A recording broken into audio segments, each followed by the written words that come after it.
Novo livro do Apocalipse ou da Revelação. Capítulo 5.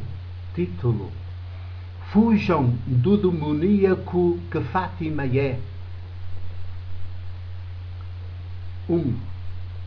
Quando esta tarde, 12 de outubro de 2007, os altos clérigos católicos de Portugal e do Vaticano, numa ação conjunta, contudo, de religioso demoníaco, sabiam que o religioso tem tudo a ver com o demoníaco demencial, alienador, desumanizador, desfraternizador, que há em cada ser humano ainda não evangelizado e que nada tem a ver com Deus vivo de Jesus?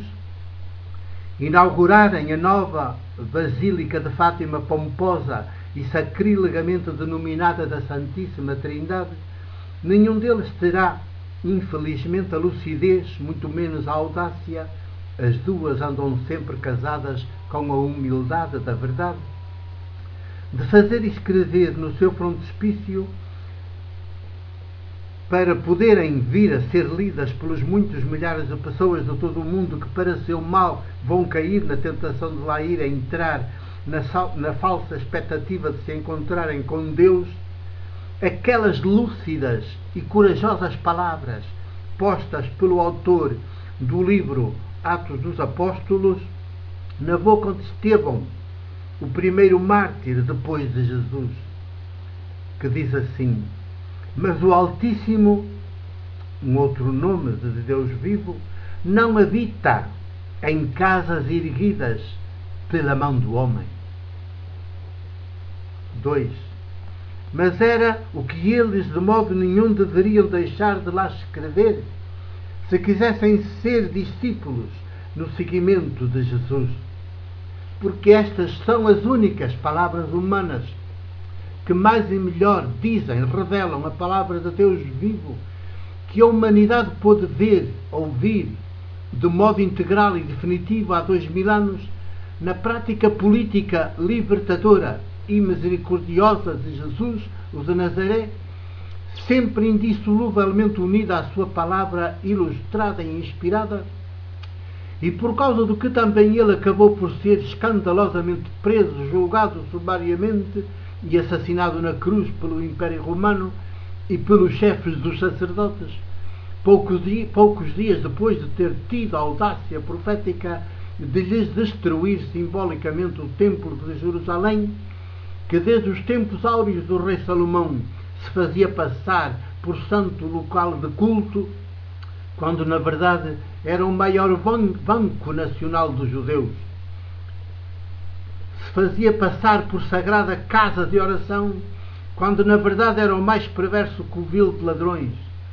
Se fazia passar por santuário do povo de Deus, quando na verdade era o local mor da exploração dos pobres, onde nem mesmo as viúvas pobres, então as pessoas mais pobres da sociedade, juntamente com os órfãos menores, escapavam de ser sacrílega e vilmente espoliadas do último cêntimo que porventura tivessem acabado de receber de esmola. Conferir Marcos 12. 3. Aliás, aquelas sábias e corajosas palavras do protomártir Estevão poderiam e deveriam ser acrescentadas àquelas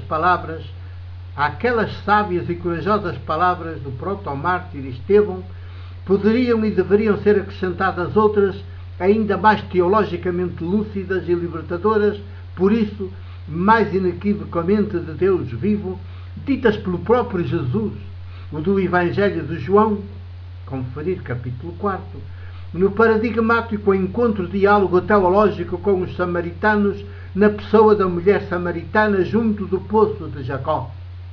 Jesus diz assim à mulher samaritana, aos samaritanos, e hoje às pessoas que venham a ter a tentação de entrar na Basílica dita da Santíssima Trindade em Fátima, ou em qualquer outra basílica ou santuário do mundo. Assim, chegou a hora em que nem neste monte, Templo de Garizim, nem em Jerusalém, Templo de Jerusalém, a vez de adorar o Pai. Chegou a hora, e é já, em que os verdadeiros adoradores hão de adorar o Pai em espírito e verdade, pois são assim os adoradores que o Pai pretende. Deus é Espírito e, por isso, os que o adoram devem adorá-lo em espírito e verdade. 4. A teologia jesuânica, isto é, a reflexão humana sobre Deus, feita a partir de Jesus, por Jesus e com Jesus, no Espírito Santo, não pode ser mais esclarecedora. Deus vivo não habita em casas erguidas pela mão do homem, igual do poder, propositadamente para ele. Mas a humanidade desde o princípio pensa que sim, e sempre se comportou como se sim. Sempre foi surda aos alertas e às advertências dos profetas e dos místicos que se insurgem contra todo este tipo de práticas religiosas idolátricas demoníacas. Quase sempre os matou, e se nem sempre levou tão longe a sua demência coletiva e o seu obscurantismo eivado de ódio assassino contra os profetas, acaba pelo menos a desprezá-los e a ridicularizá-los e a fazer o contrário do que eles, na sua lucidez e na sua humildade, dizem e testemunham perante as populações suas contemporâneas. 5. A tentação de manipular o divino, de o colocar ao serviço dos seus interesses, mesmo dos mais obscuros e dos mais perversos, tem sido uma constante dos seres humanos em todos os tempos e lugares. Não é de modo algum uma tentação exclusiva dos católicos. Todos os povos e todas as culturas caem na tentação de ir por aí, para a sua desgraça. A fé de Jesus foi, por isso, também neste aspecto, a única que, de modo integral e definitivo, e pela primeira vez na história, fez a experiência de Deus vivo como pura graça, pura dádiva, puro dom em nós. 6. Por Jesus, com Jesus e em Jesus, ficamos a saber que não somos nós quem vai a Deus, é Deus quem vem a nós. Não somos nós quem fala com Deus, é Deus quem fala conosco. Não somos nós quem conhece Deus, todos nós somos conhecidos de Deus. Não somos nós quem constrói casas para Deus, é Deus quem faz de nós, de cada um de nós, casas vivas, onde Ele vive em permanência, nos fala, respira, caminha, tem as suas mãos, nos nossos os seus pés, numa palavra, é Deus vivo conosco e em nós, para que nós sejamos plena e integralmente humanos, sororais, fraternos.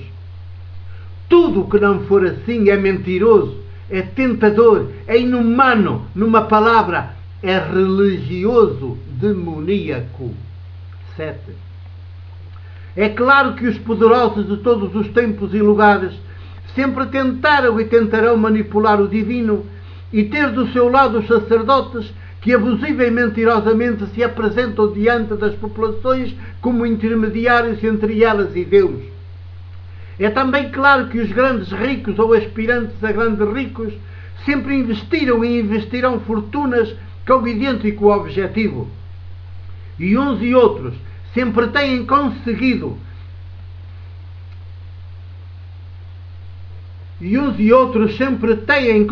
arrastar com eles as populações pobres e não ilustradas, não evangelizadas, para esta sua grande mentira manipulação. O que nem é muito difícil de conseguir, porque o divino sempre nos atrai, seduz, tal como o religioso. Porém, o divino e o religioso são duas das faces da mesma perversão, da mesma tentação, do mesmo demoníaco que sempre nos desumanizam.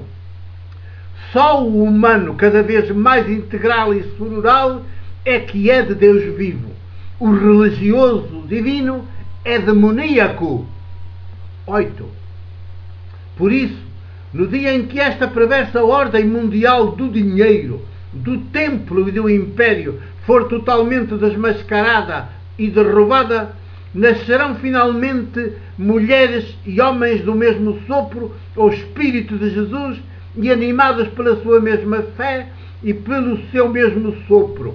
A partir de então nunca mais haverá templos, nem sacerdotes, nem impérios, nem multinacionais. Haverá simplesmente seres humanos, irmãs, irmãos, desinteressadamente gratuitos, cooperantes, onde Deus vivo respira e trabalha em permanência. 9. É por esta fé jesuânica que já vou. Infelizmente, ainda não é por aqui que vão os grandes clérigos católicos de Portugal e do Vaticano, nomeadamente os que nesta tarde de 12 de outubro de 2007 inauguram com pompa e circunstância e perante os grandes meios de comunicação social a nova Basílica de Fátima, dita por eles da Santíssima Trindade. Tampouco é por esta fé jesuânica que já vão as populações, ainda escravas das catequeses dos grandes clérigos católicos, todas elas feitas de mentira e de terror, muito religiosas e por isso muito demoníacas, muito tentadoras, muito desviadas, desviantes do essencial. Os seres humanos, cada mulher, cada homem em concreto, que havemos de acolher, amar como irmãs, irmãos. 10.